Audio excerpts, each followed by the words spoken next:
Okay, again, my apologies for the late start. Technology is a great thing when it works, and sometimes it gives us some hiccups. So welcome, everyone. Thank you for being here. And as always, we will start with the Pledge of Allegiance. I pledge allegiance to the flag of the United States of America and to the republic for which it stands, one nation, under God, indivisible, with liberty and justice for all.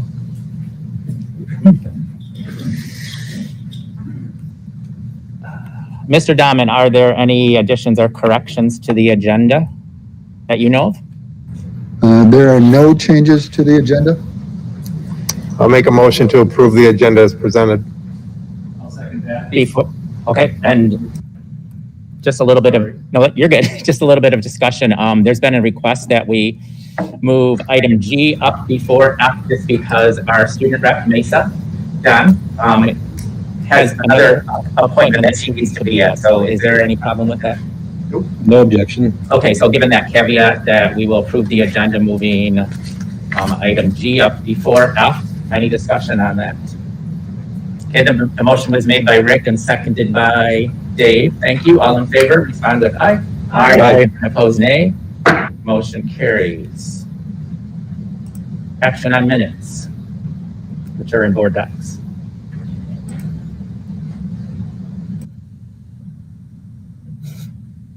I'll move to approve the minutes for the regular meeting held on August 23rd, 2021 as presented. I'll second. There's a motion on the floor made by Jen, seconded by Leslie to approve the minutes for the regular meeting held on August 23rd, 2021 as presented. Any discussion? All in favor respond with aye.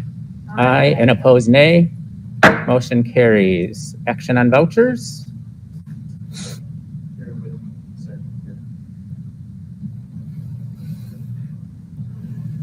Okay, as usual, the totals there included in board docs. Mr. President, I will move to approve general checking account vouchers totaling $439,895.95 and building fund 49 vouchers totaling $1,279,800.35 as presented. I'll second that.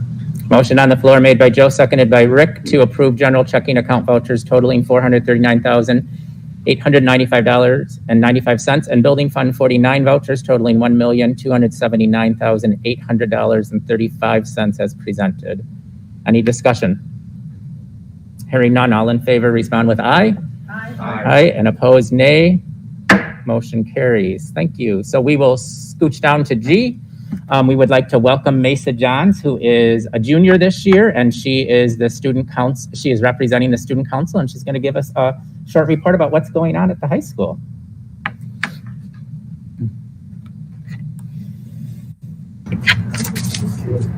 All right, so for our student council update tonight, we obviously just started back school, but this week is our homecoming week. So the past couple of meetings we've just been planning the activities night on Wednesday, the pep assembly on Friday, the homecoming parade following the assembly on Friday, and of course the dance, which is on Saturday night. Today was our first dress-up day. We saw lots of participation from all of the grade levels, and then we will be meeting again on Thursday to finalize all the details to finish out the week. We've been meeting during our new third-hour study flex in the new part of the cafeteria, which the student body has been enjoying very much. And that is all I got for tonight.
If you could please introduce yourselves before you speak, and then please make sure to address the whole board, not particular board members or other staff members. And board members will not respond, as public comment is not a question and answer session. So Tracy Hanna is our first speaker.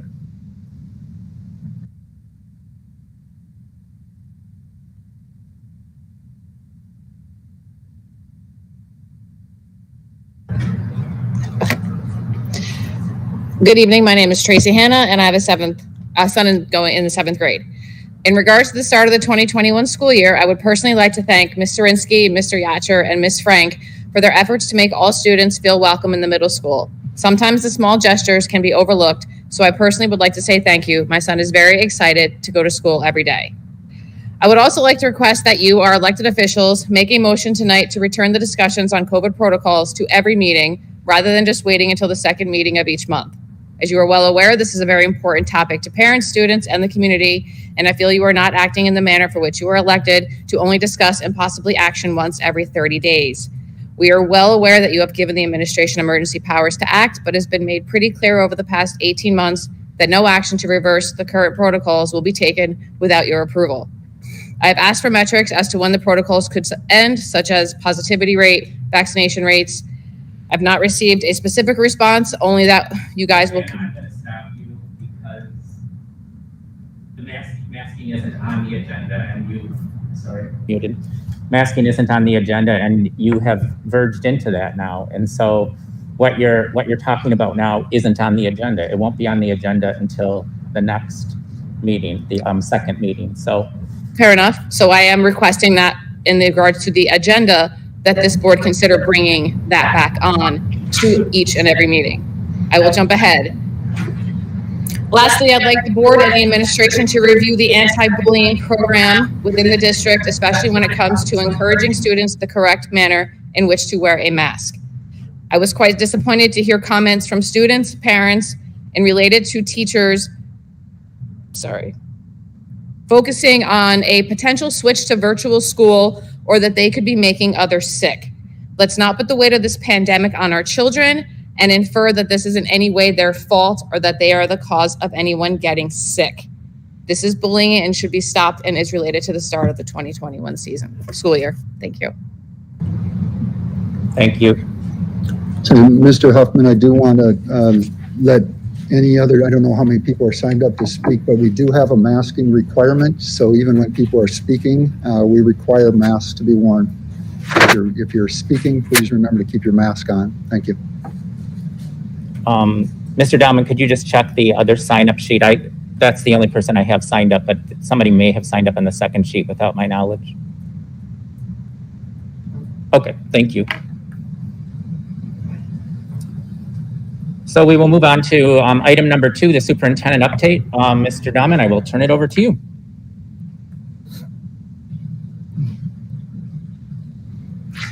Thank you. A couple things that I want to share from the start of the school year. It's been an excellent start to the school year.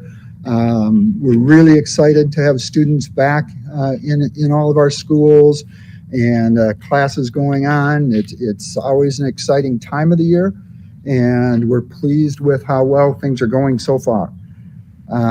Although our enrollment isn't finalized, we have the third Friday count coming up at the end of this week. We have been tracking the number of students in our schools and comparing it to previous years. And this isn't split up between resident and non-resident, and it's not our official third Friday count. It's just as of last week, we had 4K through 12th grade, 3,495 students enrolled. That's up a little bit from a year ago and also up a little bit from last January when we had those same numbers. And we're encouraged by that, that slight increase or pretty stable enrollment, especially given that we had quite a large senior class that graduated last year. And then a couple things with transportation. As is typically the case on the first couple days of school, those transportation routes take a little bit longer than they will once the school year gets rolling. Students are just learning their bus numbers and where those buses are located, particularly for students who start at one school, take a bus to a second school and then have to find a transfer bus. Those first couple of days, students did a great job of finding where they were supposed to be, and the bus times have gone down since then. We do have some quite full buses at this time, and also some longer routes than we would want. So we're monitoring that with Go Right Way and looking at whether we need to make any changes moving forward. So over the next few days, we'll be again working with Go Right Way and seeing if we do need to add any routes or adjust routes to bring down those route times or the number of students on each bus. So those are the things that I wanted to highlight from the start of the school year. Staff has done a great job both getting ready for the start of the school year and getting the school year rolling. So any questions or comments, thoughts from board members on the start of the current school year? If not, that's everything that I have. Thank you. Thank you, Mr. Dahman. We will move on to item number 3, reports, starting with summer school report by Mrs. Stuckey.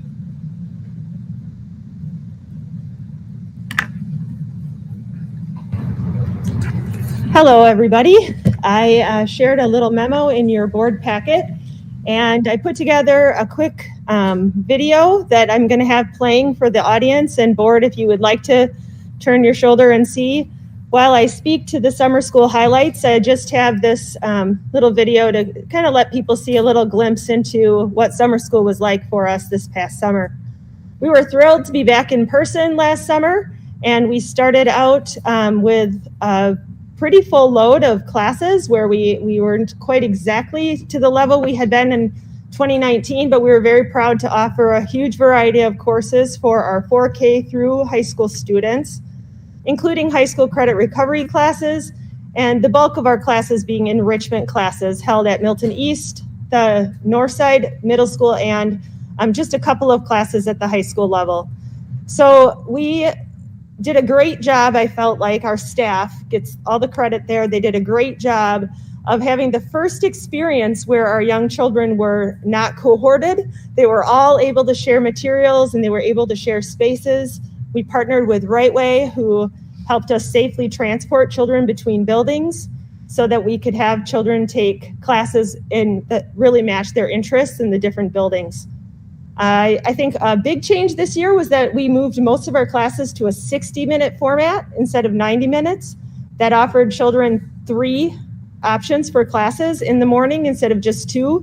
That was well received. We had a lot of feedback from families appreciating that they had options where usually they just have 2 and the children had a list of about 10 classes they wanted to take. So that was helpful. And, just a shout out again to our staff and our custodial crews at those buildings for helping us be able to operate a safe environment. The children, we started out having children wearing face coverings, and then it became optional. Everyone was very respectful of all of the different phases that we went through with summer school, and everybody stayed safe. So we were very pleased with how the outcome went there. Number-wise, we had 64 FTE in that. This is our as of right now number. I did get a couple of late attendance sheets that we were waiting on from some of those transition activities. So that would be, if it adjusts, it'll only adjust to the positive. So it might be slightly higher for our third Friday count, but right around that ballpark of 64. I did put a table in the memo that explains where we've been in years past. So we are up from last year in our FTE. And the way that affects our third Friday count is it's a 3-year average, and 40% of that 3-year average is counted toward our membership.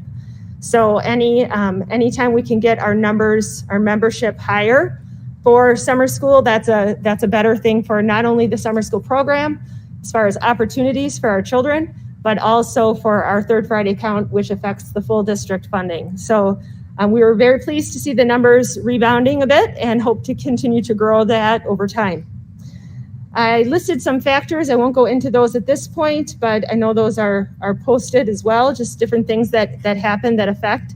The one that I'll bring up, that I bring up every year because the state hasn't changed it yet, and that is that our students who participate in our school district through open enrollment, we are not able by state guidelines to count them in our membership count. So the way the state views that is we already get tuition, so to speak, from their districts.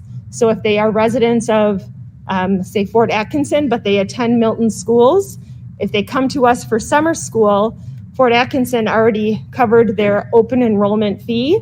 And so the state considers that like double dipping. So we are not allowed to. So when I go through to do our membership report, I have the list of all of our open enrollment students from Kim Kraus. And then I have to just make a note to not count those student attendance rates in our membership count. So it's a very tedious process, and it is what it is. We're thrilled that as many of our students, our Milton students, participate as possible. And we're very happy, but it was, like over 100 students. If that membership, if the state changed that ever, which would be fabulous, our FTE would really take a big bounce. And so that would be great. We've lobbied for that, and I think the whole state has, but I don't think that's going to change. So I do make a note of it because sometimes that number fluctuates from year to year also, and that definitely affects our final count. I listed a couple of other highlights, which I think I've summarized already. I just want to give a huge shout out to our band. We had a brand new band director in Milton to start out his job right away this summer. And not only did he meet the FTE as far as students participating in summer band, he exceeded it from the year prior. So just a huge shout out to him. And I know he doesn't do it alone. I know there's a lot of people who help make band a really positive event. And those children, I live like 2 blocks away, and I can hear them practicing all the time. They are hard-working kids. So I give a shout out to all those students that are a part of the high school band. And that really helped our membership as well through all of their hard work through the summer. Moving into next year, we're excited to be able to have the construction done at the high school. We're going to be able to bring back some of our classic favorite classes, like the baking and cooking class that takes place in the kitchen there, gymnastics, and some of those other fan favorites. So we'll be back in action at the high school to a greater extent next year. And we're excited about that. We are right now restructuring a little bit and looking for a new summer school assistant to help us to get all of this organized for next year. And I think we have about 3 or 4 weeks off without thinking about summer school too much. And then in October, we hit the ground running with planning again. So at this time, I'll entertain any questions that you have about summer school. Mrs. Stuckey, did you find out of the roughly 400 student increase compared to the last year, was it a pretty even mix between an increase in the academic type of courses and the enrichment type of courses, or was it weighted one way or the other? Or I think it was probably proportional because we just offered more of both. So the summer before was virtual. Everything was virtual, so we were somewhat limited in what we could offer. There were certain courses we just couldn't pull off virtually. And so by offering more courses across the board, we did see just more students. Most of our classes filled, so we capped the classes this summer at 15 because we wanted to make sure that we could physically distance children, not knowing in January when we set it all up where we would be with pandemic procedures. So most of our classes filled or came very close to meeting their cap. Some were capped at higher levels because we had co-teachers. So that was exciting. Our academic classes in August that we offered, we had a hard time getting enough staff to run a really full program at every single level. We had to combine some grades. And we also had a really hard time. A lot of families were traveling again this summer. And so it was hard for families to be able to commit to drive the children to come for those August classes. But we still had several students come, and it was really worthwhile for those who were able to make it work. So I think that's one of the things we'll be exploring. We're going to also, Ryan Ruggles has mentioned that he's going to look into how some other districts are doing summer school relative to the timeline in June and August and types of programming. So he's going to help me dig in a little bit to just keep looking at other options. We feel like we have a good thing going, but we always believe in that continuous improvement model and hope to bring some new ideas back next year. Great, thank you. Any other questions? I have a comment, not necessarily a question. I was going to just offer congratulations and a thanks. I think if you dig into and understand our summer school program and then maybe look at what's available in some other communities, we have an incredible resource here, and thanks to you and everybody else that helps do it. I think it bears mentioning that on the spreadsheet that 40 or 60 or 80 FTEs doesn't really grab anyone's attention.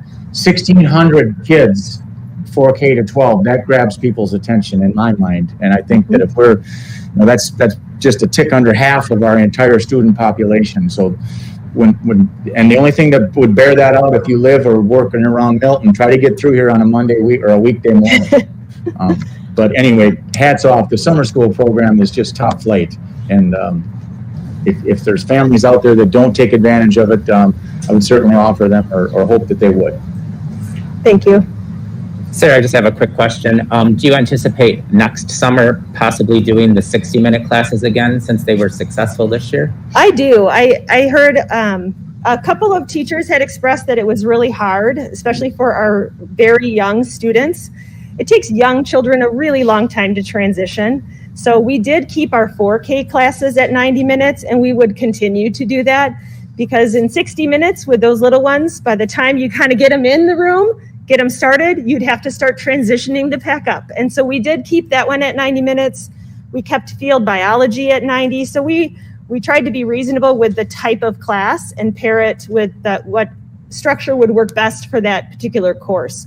But in general, it was very well received by staff and families, so I would anticipate continuing the 60 minutes. Yes. Any other questions for Sarah? Thanks so much. Thank you. Down to item B, Mrs. Probst, we'll turn it over to you for the 2020-21 Seclusion Restraint Report. Thank you. I think I'm still on, right? Carrie? Okay. This is your annual Seclusion and Restraint Report. It's required by board policy as well as DPI. The point of the report is to give you the number of incidents that we have had to use seclusion and restraint in the last year, but there's a lot more that goes behind this. We have two trainers in the district, Jen Kramer and Matt Kleinschmidt are our trainers. They go away and are retrained every year. So they provide half-day training for anyone in the district who has been trained before, and it's a full-day training for anybody who has not been trained before. And the point of that training is really to not have to use seclusion and restraint. Let's focus on de-escalation skills, being able to recognize when a student is in crisis. But if we do need to keep them safe, what is the safest way that we can actually do that? Because of the low numbers in the building, the cohorts and the virtual instruction, instead of putting all of the buildings on there and the numbers per building, I instead grouped it 712 and 4K6 in an effort to have as much level of confidentiality as possible. And you can see our numbers are really quite low. Typically, our numbers are between 40 and maybe 80. And so those numbers are significantly lower. And I guess just so you're also aware, we track every student as well. So the 9.5 years that I've been here, we document which students have the most seclusion and restraint, and then the efforts to not have to use seclusion and restraint with them. We want to see those numbers go down every year. And that includes training our staff, but then it also teaching the students skills so that they have other avenues to express their frustration. And then just some broader perspectives of some things that we're doing. The responsive classroom training, which was started this year, there were 30 people trained in K6. So those classrooms and those classrooms in those buildings and those grades are going to a responsive classroom type of structure, which is trying to create a sense of community so that kids feel more comfortable and more connected. The high school and middle school did Avid Training, and that training for staff is a different way to teach, where kids have more of a voice, they're empowered, they have more of a say in their classroom, and again, that gives students a chance to feel a little more in control. We added the school counselor at West, so we have an additional staff member who provides some additional support at the universal level. Any questions on seclusion and restraint? It's not as fun as summer school, I know. Hearing none, thanks so much, Susan, appreciate that. We will move down to item number 4, strategic planning workshop. Jen, I'll turn it over to you. All right, great, thanks. The Strategic Planning Committee has held 2 workshops to review and refine our current strategic plan. The first session, the group tackled the pillars of facilities and services and community engagement. And the second session, we covered the pillar of high quality staff and culture. The group identified what we are doing well, and then issues and strategies. And our next step will be to allow the administration and the teaching staff to review the other remaining 2 pillars, which are teaching and learning and relationships and climate. Once that is done and that group has met, the committee itself will come back together, hopefully by mid-December, for additional work on the plan. Any questions for Jen? Thanks again, Jen, for all your work in organizing that and putting that together. Was time well spent, and lots of work that's been done and lots of work to still do. So thanks so much. We'll move on to item number 5, Human Resources Committee report. And Rick, I'll turn it over to you. Okay, thanks, Mike. HR committee met last week on September 8th. First item on the agenda was the Title IX training for Board of Education members. Title IX, which was passed in 1972, specifically addresses discrimination on the basis of sex in educational institutions. Title IX also governs the way in which educational institutions must handle accusations of sexual harassment. This training talks about legal precedent, regulatory guidance, and guidelines that school districts must follow to remain in compliance with the law. All staff is required to complete a Title IX online training in order to be able to recognize discrimination and to know what is done in response. We are asking that each board member also complete this training, given the fact that we are regularly in the school buildings. I completed it over the weekend. It is well done. It takes less than an hour. So I would keep an eye out for this in your inbox in probably the next couple days, Chris? Yep, it does take a few days to send out, so definitely by the end of the week. Okay, and please have that completed by October 15th. Any questions or comments on that? Is that an online training? That is. It's through a organization that's known as Safe Schools, but also their new name, Vector Solutions. So that's where the email will be addressed from. Okay. And any of the contacts, if you have any questions, please reach out to me. I'm happy to help you with your username or password. How is this different from what we have to do in onboarding? Did you go through Title IX training in onboarding? Yeah. Because there's a few, we just rolled this out to staff, so I don't know if we did that for staff in April or for board members in April. So I think it's a little bit different. Because I know we worked with child abuse and neglect. That is a standard one that we do. This is in addition to that. So I'll touch base with you after the board meeting. Okay. And I can always double check too to see if you've already done it. Okay. Any other questions about the Title IX training? Okay, next up, item B, Employee Wellness Group. This is a new voluntary group for all staff, which is hopefully going to be starting up sometime this fall with the goal of having 4 meetings this school year.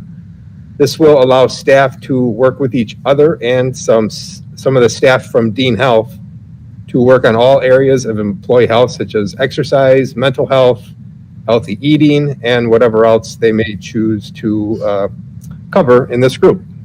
Again, this is voluntary, and we already have some staff who are interested in this, so we look forward to having this going later this fall. Is there going to be an incentive tied to that? There is not in the first year, other than we're trying to keep the meetings to a minimum. We're looking at 4 meetings between now and next April. So it's we're trying to keep it down, but to try to review the group, what are what would the staff like to see, and then be able to take it to the next step for the following year. But no incentive, no financial incentive for staff to do that. It's strictly voluntary. Is that something you're looking to maybe add later on? Too early to tell. Sure. Right now, we have 13 staff members that have expressed interest. And that's on the bigger side of the group that we were expecting. So a lot of people have expressed interest. Any other questions on that? Next up is C 2021-22 Milton Middle School Appendix Activities Update. In June, the board approved the staffing baseline for the athletics activities and advisors for the middle school for 2021-22. Tara Serwinski and Brad Klogora have reviewed the needs and shared some suggested changes. And these new letters of appointment are in the staffing report for our approval later in the meeting. Any questions on that? And the last item is D, discussion and possible action on the 2021-22 seasonal, occasional, and temporary employee rates update. HR has updated the 2021-22 seasonal, occasional, and temporary employee rate, which is included in board docs. The only changes included here are the addition of the substitute health aide and substitute nurse hourly rates. Any questions at all about that? Yeah, I just had this discussion with Jay Bradley in the past, is the rec department and the level of starting at $8 an hour for lifeguards. And then my other question is for the leagues for umpiring. Shelley, can you unmute? Can you unmute? What? Can you unmute? Sorry.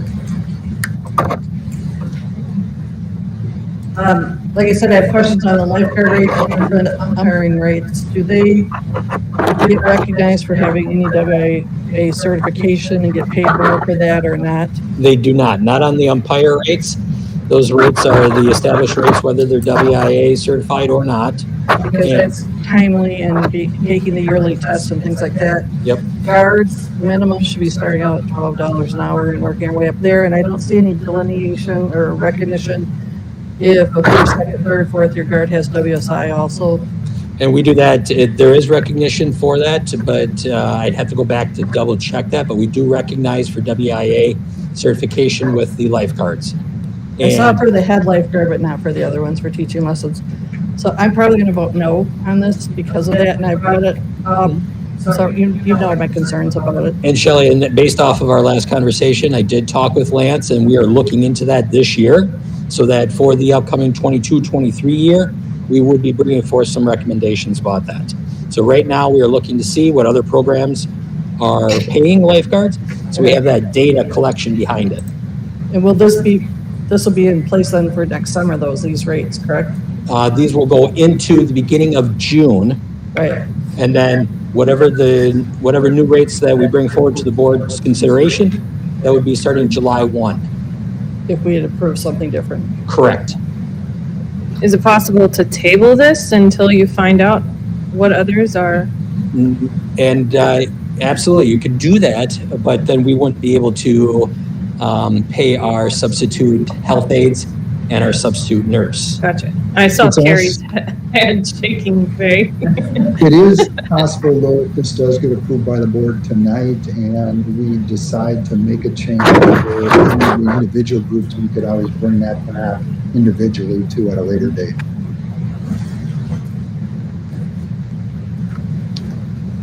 Along those same lines, has there been any talk recently about increasing SHR? It seems like SHR has been at $20 for quite a few years. And I'm just wondering if that's been in the hopper or in discussion or... Not on my radar for the last 2 months. Okay.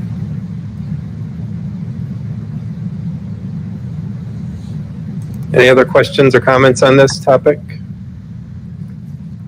Hearing none, I'll make a motion that the 2021-22 seasonal, occasional, and temporary employee rates list be updated for the 2021-22 year as presented. Second.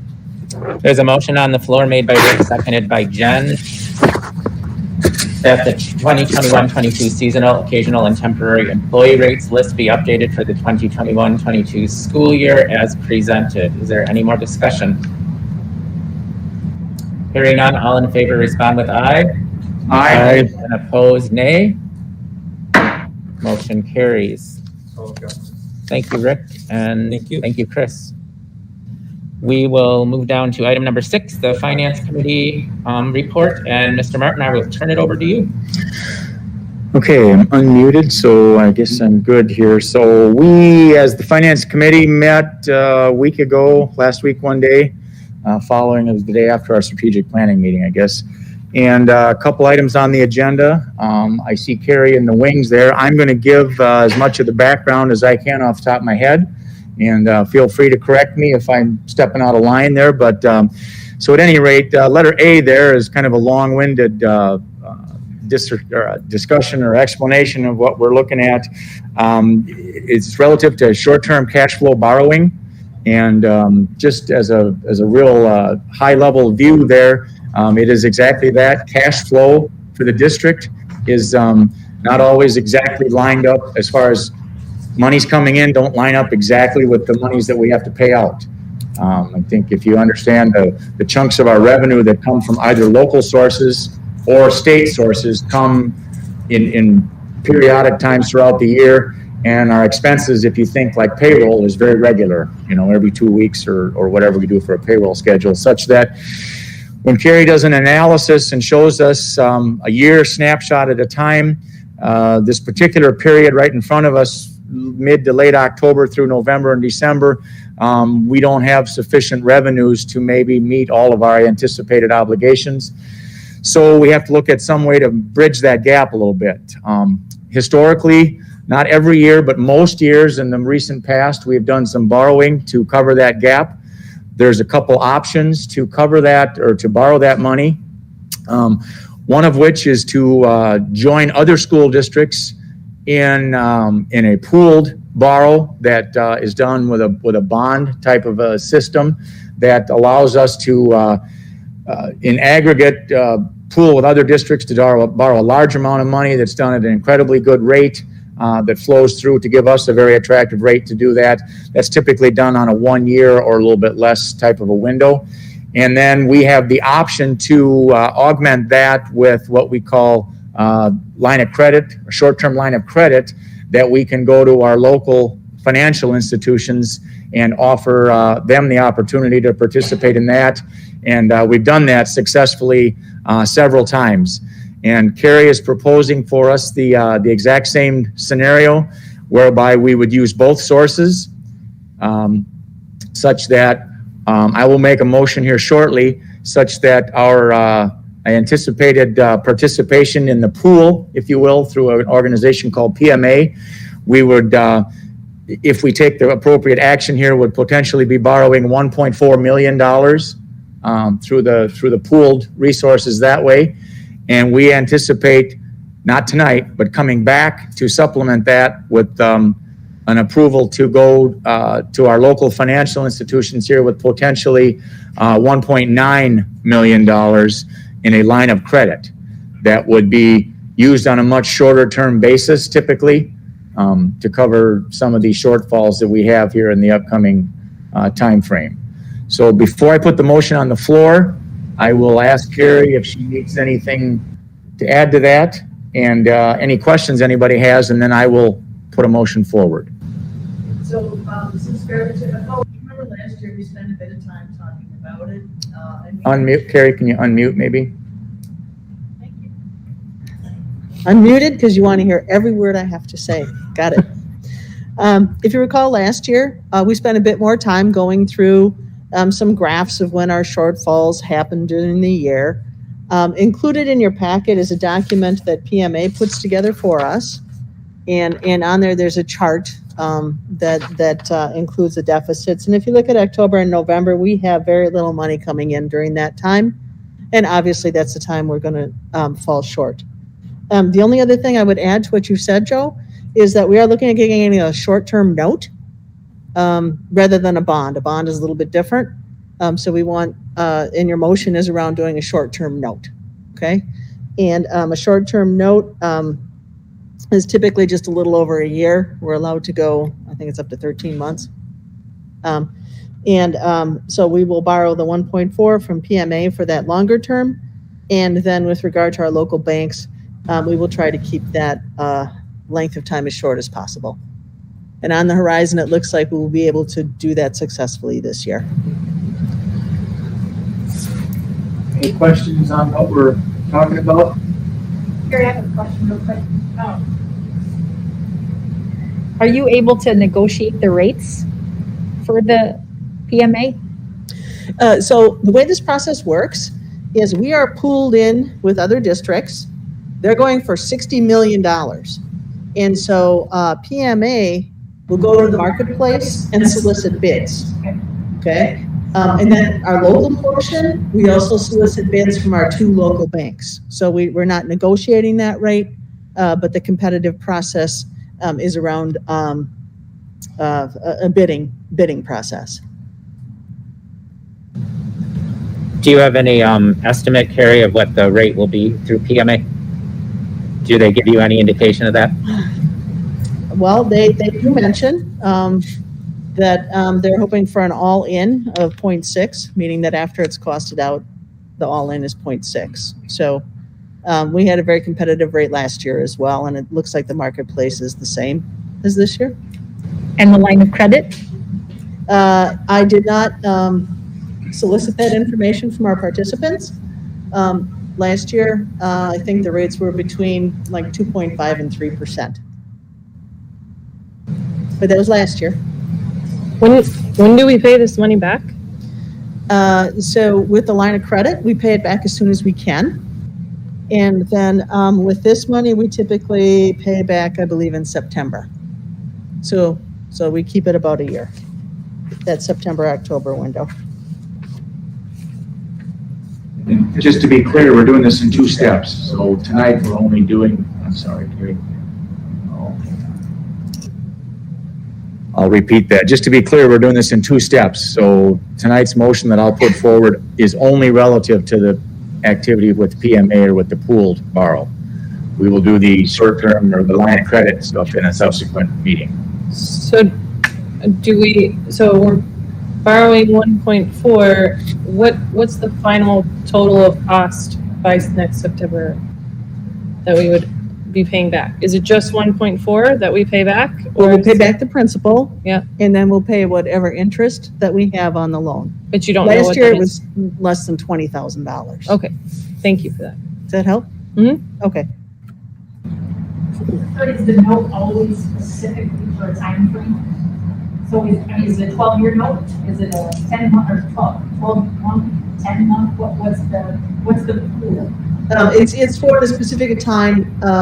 Yes, it is. And we will get the money. I think we will be receiving the money in October, and I believe we'll pay off the beginning of October. I don't have the timeline in front of me.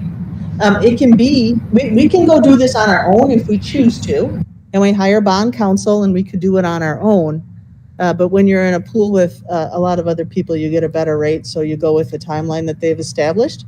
They do 2 different borrowings, and we usually get in on the first one because we need that money in October, and the money will show up the first week in October. Have we ever missed the deadline and gone over? Like For paying it back? Yeah. Oh, not that I'm aware of. No.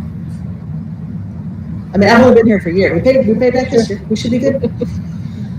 They send us reminders as well when you work through PMA to pay back on time. Two things worth noting on the charts that Carrie included. The one from PMA regarding kind of timing of cash flows. If you look on that one, the orange line, indicates probably somewhere in October to somewhere in December is the prime need. But again, it's a prediction. Nobody knows exactly how many dollars will show up on exactly what day. But to Carrie's point, based on the best estimates, that is the period of greatest concern. And then the other memo, which is actually up on the board there, you can see the last several years, the amount of total borrowing has gone down as the fund balance has continued to strengthen. So again, short-term nature of the anticipated area, and then the overall improving history as far as what the required borrowing is in the last several years, just from the discussion at the finance committee, are definitely worth noting. Why don't, sorry, Go ahead, Leslie. why don't we borrow all of what we need with this pool? Is there a reason? Part of it is we don't need the money all year. We only want to pay interest for the amount of money that we need. Sure. Right, so if I, last year, I think we paid less than $2,000 in interest for the short window for the 1.9. So had I had it all year, we would be in a different situation. Okay. Yeah, no, the goal is to try and combine the best of both worlds, right? If I can do the 1.9 on a short enough window that I don't have to pay as much, then I wouldn't have to pay interest on the entire year, even if the interest cost is lower when you compare the two. It's that short window that makes it reasonable to do this way. One more, sorry, Rick. Is any of the COVID money going to be used to pay this back? COVID money, okay. ESSER or CARES, whatever you want to call it. I'm just trying to think of how that would happen. So when we get a note, it's on our balance sheet. And so it's not really an expense. Whereas if we're talking about the ESSER funds, okay, those are revenues that are available for us to expend, okay? When it comes to cash flow note, it's not an expenditure. It's a liability that sits on our balance sheet for us. So I'm trying to figure out in my head how that would work, the way the accounting system works. Actually, part of the reason that I'm recommending we are borrowing what we're borrowing is because with that money, we have to expend it, and then we have to do a grant claim, and there's lags. And so I have a little bit of concern about that lag and want to make sure that we have sufficient cash on hand to bridge that lag. So I think my answer to your question is no. But money's fungible, so I don't know. But I think, no, I don't think it is, because it's a balance sheet commitment. And then it's really these revenues that are coming in that we will use to pay that back in September. And then we'll see if we need to borrow again. I think we all understand the need to do this, but has there ever been anything done like at the state level, maybe by WASB or people who might lobby on our behalf, so that the legislature can change this so that money is given to us equally, you know, say at like 4 or 6 times during the year, so that we don't have to do this type of thing? So, yes, there has been conversation around that. We had actually this year, in the last budget cycle, okay, we always received part of our payment for our current fiscal year in July. Okay, that money has now, that practice is going to stop, and they're actually going to not take it out of each of those payments through the year. So that will give us more during the school year.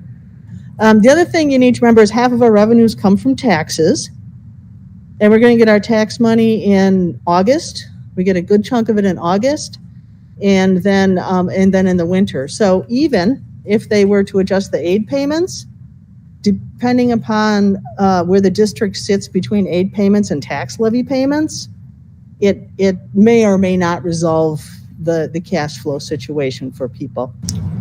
So if you remember, when we talked about state aid, there are some districts in the state that don't get any general aid, and there's some that get up to 80% of their costs in general aid, right? And we're more in that 60% window.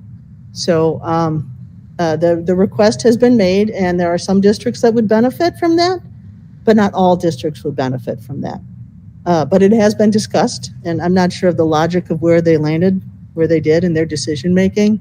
But just be that awareness that we know how our world works in Milton, but it's not the same for all school districts. So sometimes they're making state level decisions, and maybe consider that impact would be something to think about. And I think it bears explaining too the logic to where the numbers come from.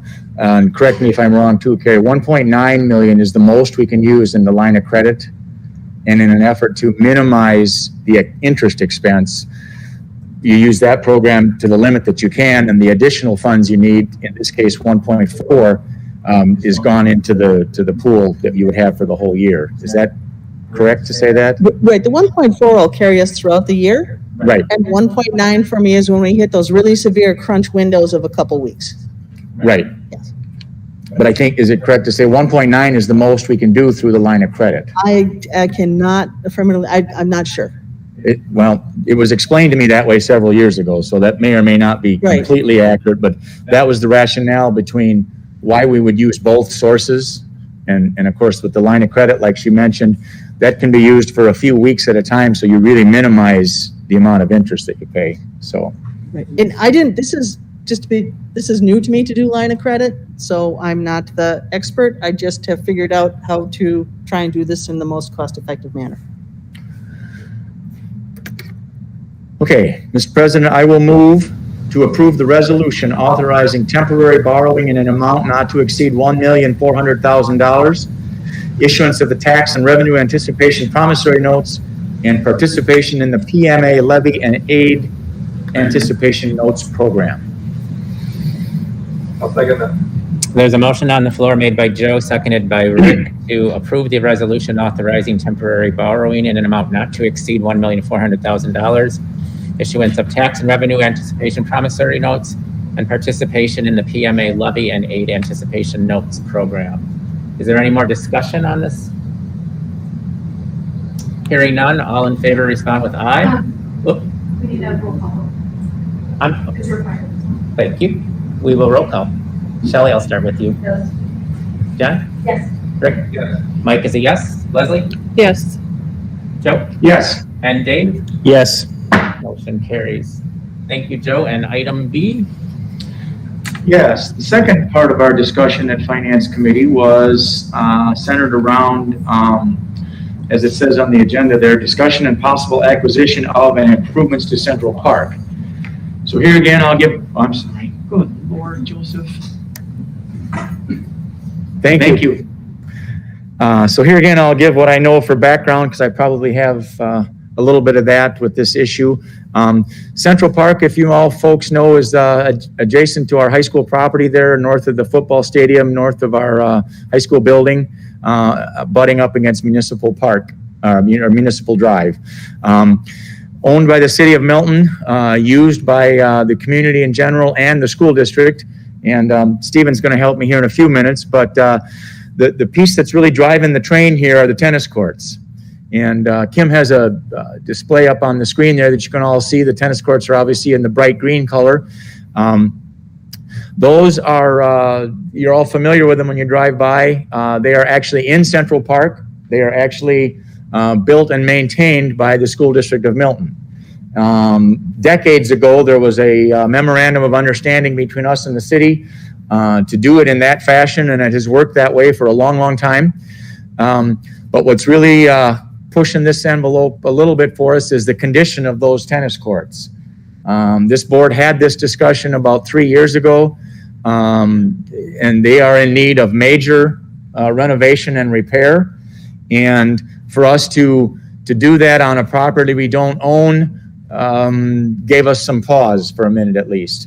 There have been a couple discussions a few years ago about acquiring this property from the city, and that discussion has ebbed and flowed a little bit, and probably it's fair to say was hijacked a little by the COVID situation. That has come back onto our radar at the moment because of the condition of the tennis courts primarily. And we are now in talks with the city to explore acquiring that property, and would do so on a gift basis from the city, is my understanding. But that's really irrelevant. What is really the focus for us here is the repair and upgrade to those courts is our obligation, whether we own it or not. Stephen's going to tell you a little bit about how that would possibly happen for us and a little of the timeline that he's considering. This is not an action item tonight, but this is merely to put it on our radar such that the city will have the very same discussion at one of their subsequent meetings here.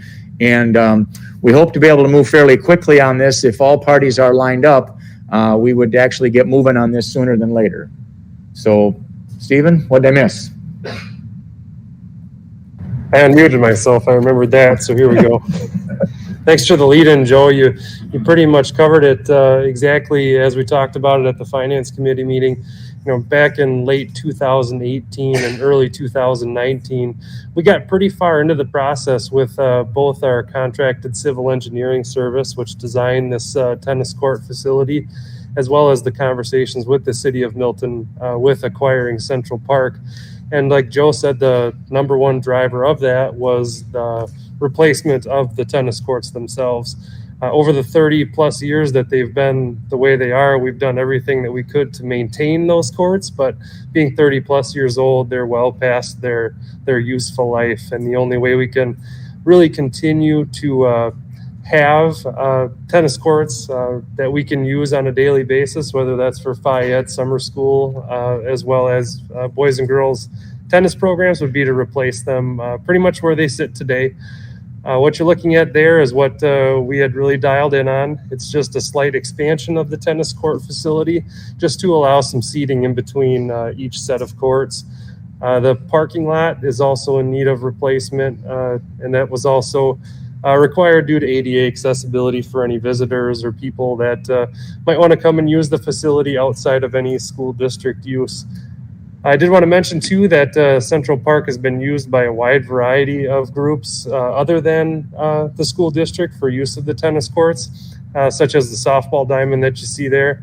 The softball diamond for school district purposes is not going to take away from anything that the city or outside groups currently do. Specifically the Milton Softball Association, who constructed that diamond, I believe in the 90s, Doomer, is that right? 70s, there we go, even better yet. But nothing really would change with how that diamond is used, transferring ownership from city to school district, and that would also be then another checkout facility that we could use identical to how we use Schilberg Park. So really how this park would function for us would be identical to Schilberg Park in pretty much every way, shape, or form. So that's kind of the real high level view of what we're looking at doing and how that might change and affect the way Central Park currently sits.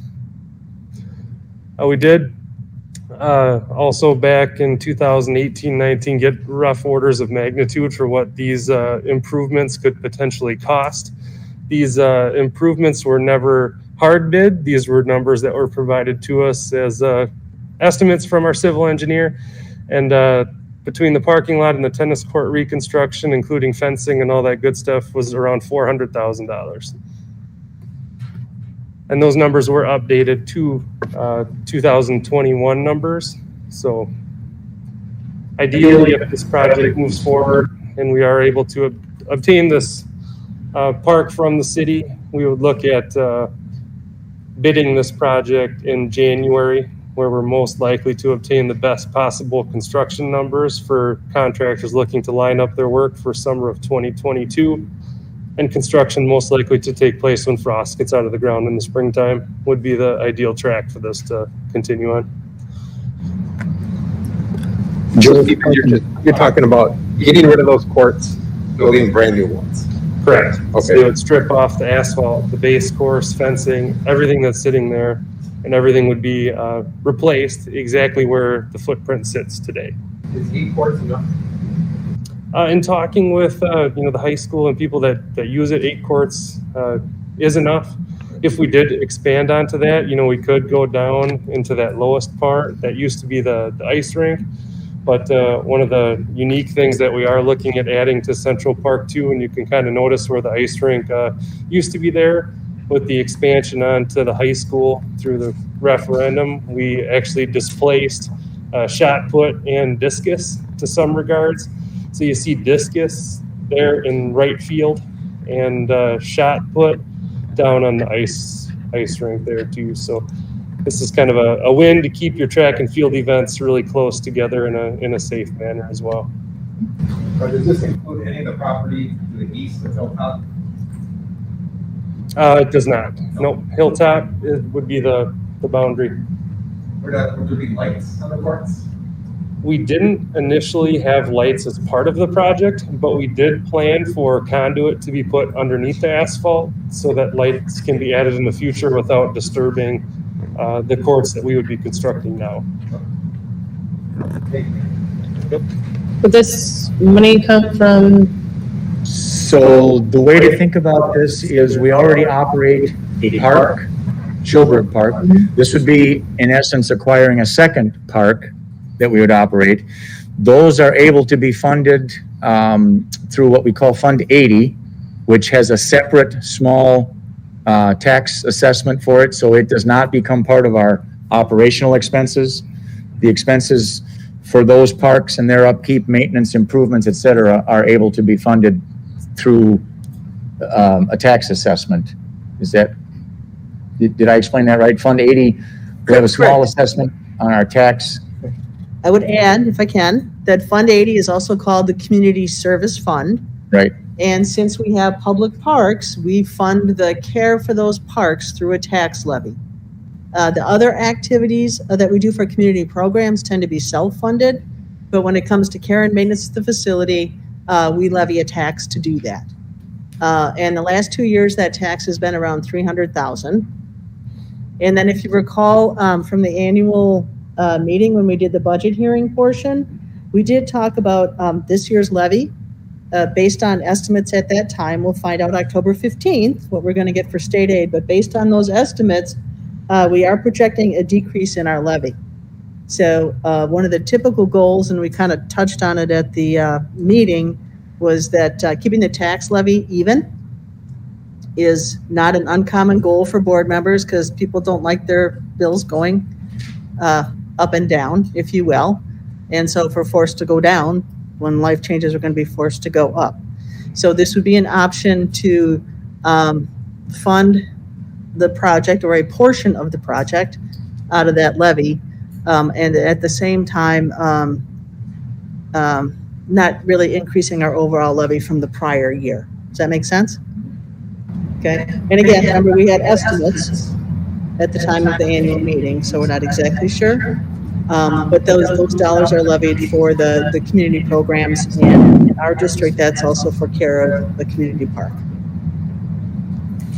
I think it was noted earlier, but worth saying again too, the discussion as to whether to enter into talks with the city of Milton about acquiring Central Park is independent of the tennis courts. In regard to that, either way, we really need to fix the tennis courts. We have tennis programming through FIED and extracurriculars. The public has access to them. It's my understanding pickleball will be added to them as well. So the responsibility we have to maintain the tennis courts remains whether we control Central Park or not. Although the numbers aren't there, it's anticipated to be neutral financially, as I understand it, or something close to that. And so the cost of the tennis courts is a sunk cost in the sense of we need to fix them regardless of what we do, which is just worth remembering as we talk through what do we do related to the tennis courts that are past their useful life at this point, no matter what circumstances we're looking at.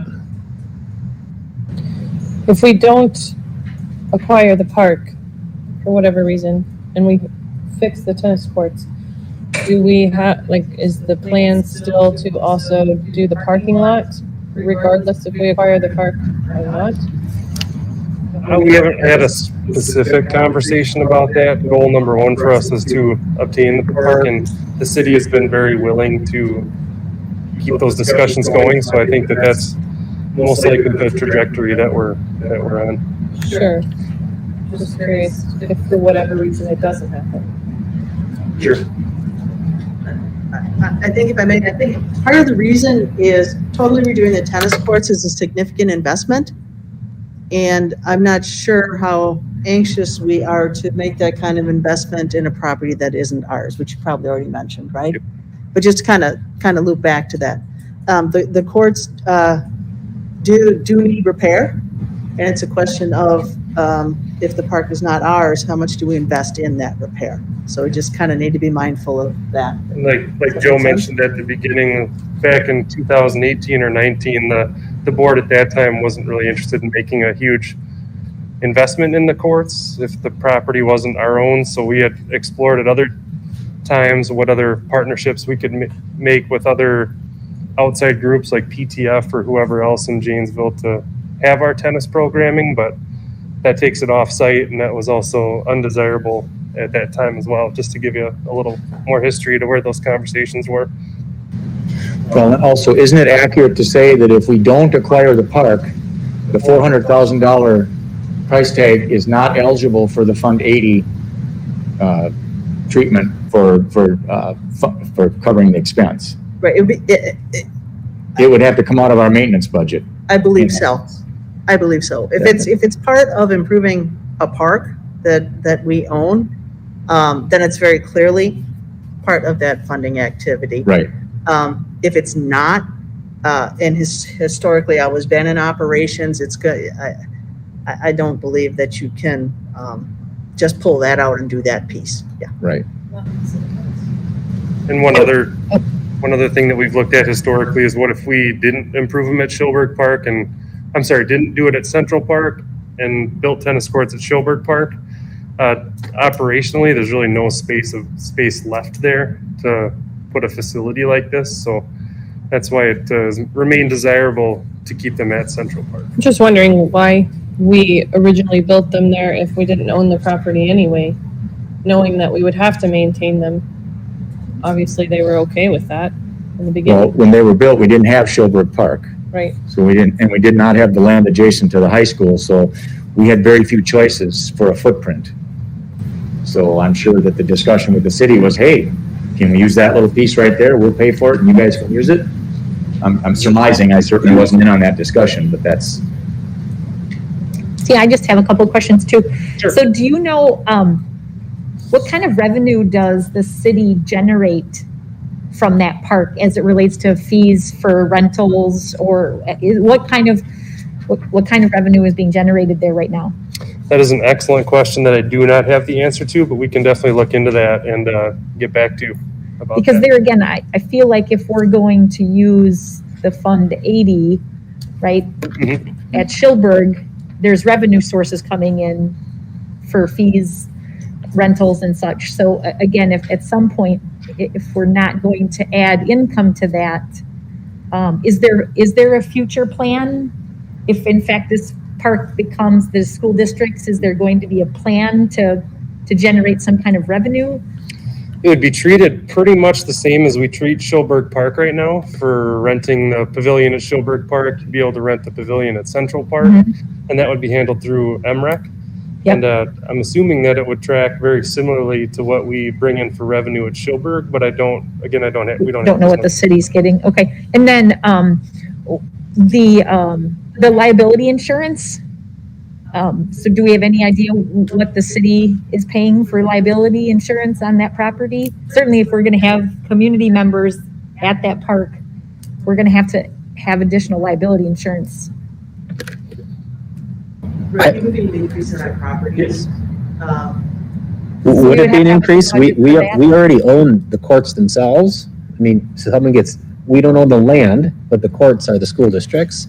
So if you get injured on the court, generally speaking, the owner of the court would already bear that liability, just like a condominium or something like that. Well, but there's a very large softball field there, and again, the liability there would be substantial if in fact someone got hurt if we don't cover that. So there's an expense for that. I'm just wondering, does that fall into the Schilberg type Fund 80 expense? I'm not aware right now actually that we are separating our liability insurance. Schilberg? Yeah. I believe we are. We are? Yes. Okay. So then we would have to talk to our carrier, and we can have them pull that cost out as well and fund it through 80. I should just defer to you, you know. Yeah, I'm sorry. Stephen, what's the condition of that bathroom building down there? Is that going to need any kind of improvements or? That bathroom facility is actually in pretty good shape. There's a few things that we would do on the short term just to make it, fully ADA compliant if we are taking over it, which would just include like auto operators, sensors on toilets, things like that. But overall, the city's done a great job in maintaining that facility. So nothing significant would need to be done there, or to the kitchen facility as well.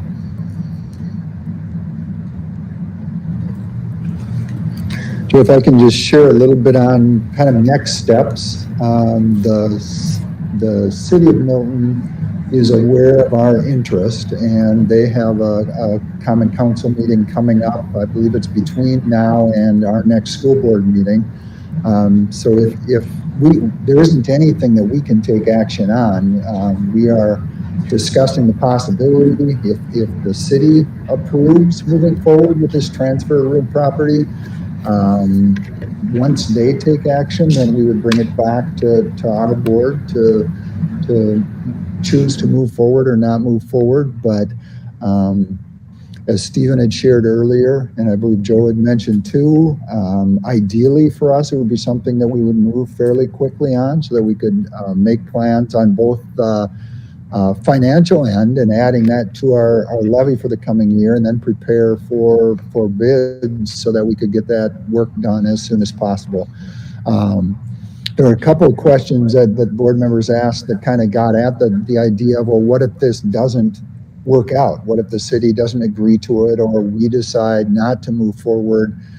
Then we would have to look at how we would fund the repairs of the tennis courts, because the repairs of the tennis courts are a must. We fill cracks every year and do what we can to year take care of it. But after so many years, it comes a time when this extensive work has to get done, and we are at or maybe even past that point with our tennis court. So for our extracurricular teams, for our FIAD classes, and for our community use of those courts, the repairs are definitely a must. I believe the city will be talking about at their common council meeting on the 21st. Once the city council, engages, expresses interest at that point too, because they really haven't talked about it at the council level to this point. Our attorney and their attorney can continue down the path of, title searches, all that good stuff to keep that process moving.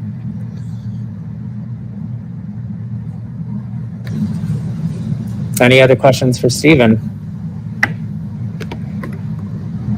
If not, thank you, Joe. That's all I got. And thank you, Stephen, and thank you, Carrie.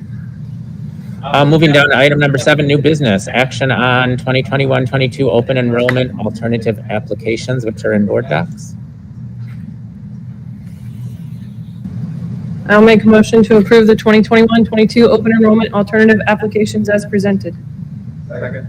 There's a motion on the floor made by Leslie, seconded by Rick, to approve the 2021-22 open enrollment alternative applications as presented. Any discussion on those? Hearing none, all in favor respond with aye. Aye. And opposed, nay. Motion carries. Moving down to miscellaneous number 8, action on staffing reports. I'll make a motion to approve the staffing report as presented. Second. Motion on the floor made by Rick, seconded by Leslie, to approve the staffing report as presented. Any discussion? Hearing none, all in favor respond with aye. Aye. And opposed, nay. Moving down to gifts and donations. I move to approve the gifts and donations with gratitude. I'll second it if the president has to wear the new Rocky costume to the The president would gladly don the new Rocky costume. There is a motion on the floor made by Leslie and seconded by Rick to approve the gifts and donations, always with gratitude. Any discussion? All in favor? Notice I left the part about Rocky out. All in favor respond with aye. Aye. And opposed, nay. Motion carries. Moving down to C, upcoming meeting dates. Mr. Dahlman. The next regular meeting of the board is in 2 weeks on September 27th. That's at 6:30 p.m. We have 2 meetings that we need to schedule. One is a benefits advisory group meeting, which technically isn't a meeting of a board committee, but oftentimes we want to schedule that on a date where our HR committee members are available. We're looking for a day during the week of September 27th. So if HR committee members can look the week of September 27th, and typically because most of those members of that committee are working in our schools, teachers and support staff, We'd like to hold that meeting at 4 o'clock or 4:30 if possible, so that teachers are able to, or staff members are able to attend after the school day. So if you want to take a quick look, HR committee members, is there a day or dates on the week of the 27th at 4 or 4:30 that would work for a benefits advisory group meeting? And Chris, I don't know if that's dependent on Al's schedule too, if he'll be joining us. And that may be Rich, or if that doesn't work that week for either the HR committee members or for Al, we can look at that next week in October as well. So We like to try to grab or to invite as many HR committee members as possible.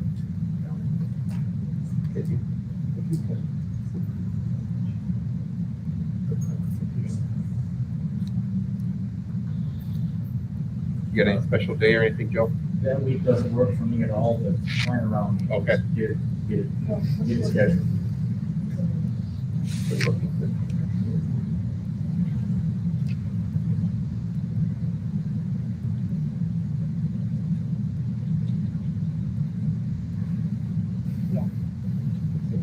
What about the 6th, Chris? Okay.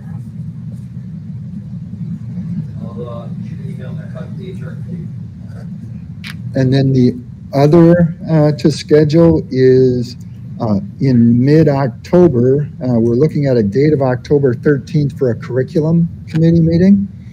So wondering about availability at some point during the day on Wednesday, October 13th for the curriculum committee.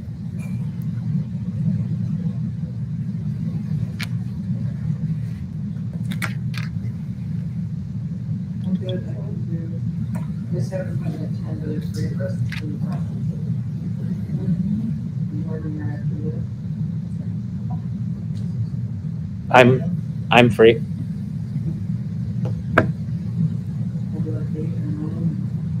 In the morning. Yeah, sounds great. 8 or 9 is great with me. I don't know how that works for everyone else. Should we do 9 o'clock? If that works for the curriculum committee? That sounds good, 9 a.m. on Wednesday, October 13th, and that was it for the committee meetings. All right. Thank you, Mr. Dahman. It looks like we've exhausted our agenda except for the motion to adjourn. All in favor, respond with aye. Aye. And opposed, nay.